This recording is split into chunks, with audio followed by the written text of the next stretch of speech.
Welcome back to the Texas music scene, friends.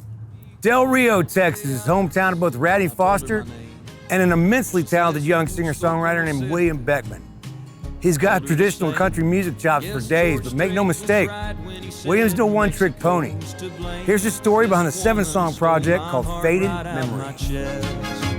When we danced all night long. We romanced song after song. My earliest memories as a musician was probably taking piano lessons when I was like in middle school or something. I wasn't very good, but I liked it, you know. But I did that, and then I started playing guitar, and I started writing songs maybe when I was in high school. It feels like a happy accident. It wasn't something that I was like consciously, actively trying to do. I think that it was just the music found me, and I wasn't really good at anything else. So when I figured out how to play a couple chords on the guitar, it came natural to me. A lot of country music, but there's a lot of songs in Spanish too, because I grew up in Del Rio. I was always attracted to a lot of different styles of music, and I think inevitably it kind of comes out in my songwriting because I have a lot of different influences from all over the place. For me, it depends on the song that's being written, you know, vocally and stylistically. I think it's always kind of cool to use your voice as an instrument itself and tell the story. I will be drinking bourbon whiskey all night long with my friends to keep me company. Bourbon Whiskey is a song that I specifically, I remember intentionally wanting that to be like a traditional country song. Like I wanted it to sound like it was recorded in the 60s. That was the whole point. And I wanted it to be simple because a lot of the lyrics back then were very straightforward, very simple. Heartbreak, you know, getting drunk, that sort of thing. I wanted to sing like a mariachi whenever I was first starting to sing, because they just have such boomy, strong voices, and their vibrato is really, really prominent. But you know what's funny is now I feel like it's hard to turn off. You know, like if you just try to sing a straight note, I have a hard time not doing the vibrato. And I just love the crooners and the mariachis, and they all had very big vibratos, so I think that was something I naturally just kind of stumbled upon. 30 miles between you and I, but then you moved away and we had to say goodbye. It broke my heart in so many ways. I often find myself looking back on the days. My producer, Orrin Thornton, he's awesome. He's the guy that produced the 7 songs that we ended up putting on the record. We did a majority of the tracking in Nashville, but we did some songs in Springfield, Missouri. I don't like ever feeling like I'm having to beat the clock or feel rushed when I'm making a record. I don't think anybody should ever have to feel that way.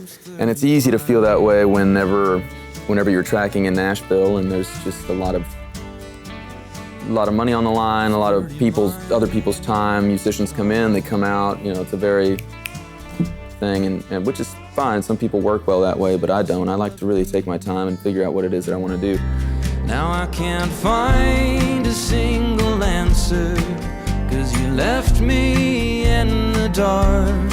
How am I supposed to carry onward?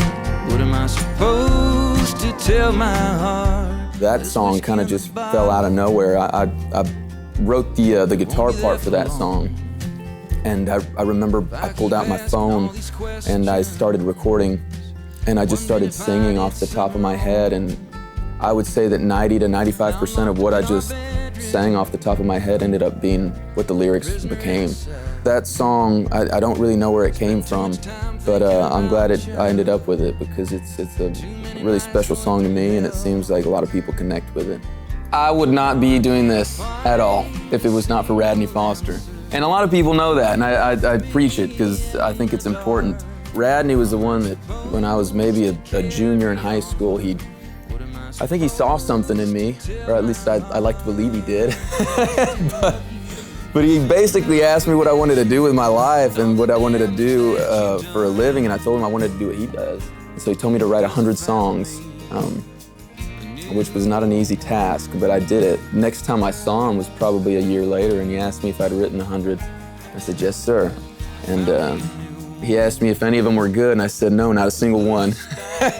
You know, and I'd send him songs, and he was able to send me notes and constructive criticism. And like one thing that I distinctly remember him telling me is, hey, you're saying the same thing twice right here. There's no one in this house and I'm all alone. You know, something, that's an example of, well, you're essentially saying the same thing twice. And so Radney would tell me, like, don't, you know, make use of every line. Things like that I still apply to my songwriting today. So he was like probably the best songwriting teacher anybody could have ever asked for. And soon I'll forget you and all the damage that you done. 'Cause I found me a new woman. It's a dream come true, man.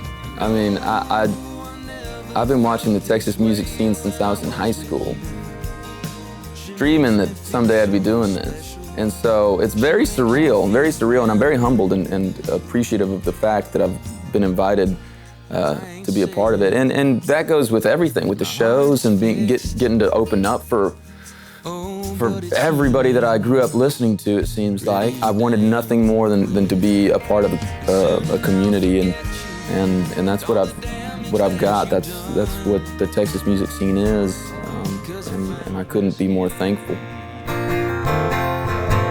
I will be drinking bourbon whiskey all night long with my friends to keep me company. And darling, you won't be on my mind at all. No, you won't, because I'll be busy drinking bourbon whiskey.